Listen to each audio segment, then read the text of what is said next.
Hiyo dawa unayotumia hadi leo ni siku ngapi?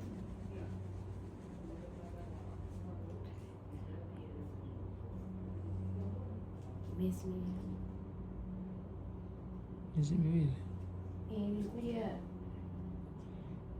Unaweza ukanieleza namna?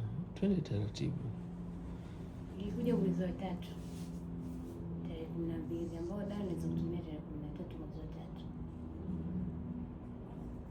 Unatumiaje dawa, na dozi ya kwanza ilichukua siku ngapi? Dozi ya pili ilichukua siku ngapi? Au ni ile dozi ya kwanza hiyo? Na ushatumia dozi ngapi kwa miezi? Nilishapiga chai nimechukua. Kiswahili uelewi ninachokuuliza? Swali langu ni hivi, umesema miezi miwili, si ndio? Ndio. Swali langu, umetumiaje mpaka kufika miezi miwili? Natumia asubuhi na jioni. Kwenye naangalia na maelekezo pale la kwenye kile kitu. Ya asubuhi na jioni? Hakuna mchana? Na ya saa 9.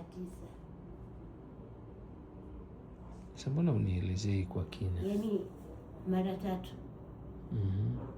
Ya maji nakunywa mara 3. Ya swali langu la pili ni dozi 2, dozi 1?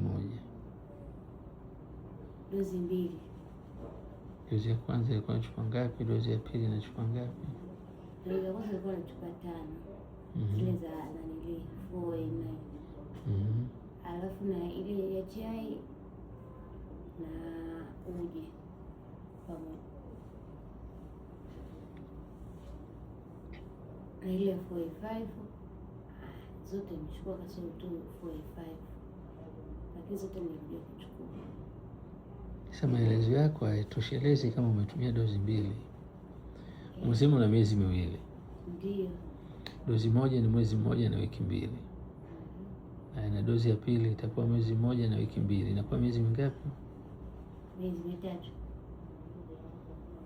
Hizi nyingine ndo sikufikisha.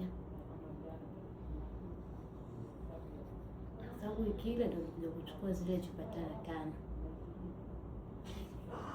Zile nyingine lakini nilichukua kabla wiki ile ya nyuma. Sasa mbona ueleweki? Yaani hiyo dozi ya pili ndio naitumia sasa hivi. Bado haijaisha. Umenila? Naona kizunguzungu tu, sielewi. Lakini nachoelewa hujatumia dozi 2. Nilizoziongeza zote bado hazijaisha mpaka sasa hivi. Naendelea nazo. Sasa dozi 2. Dozi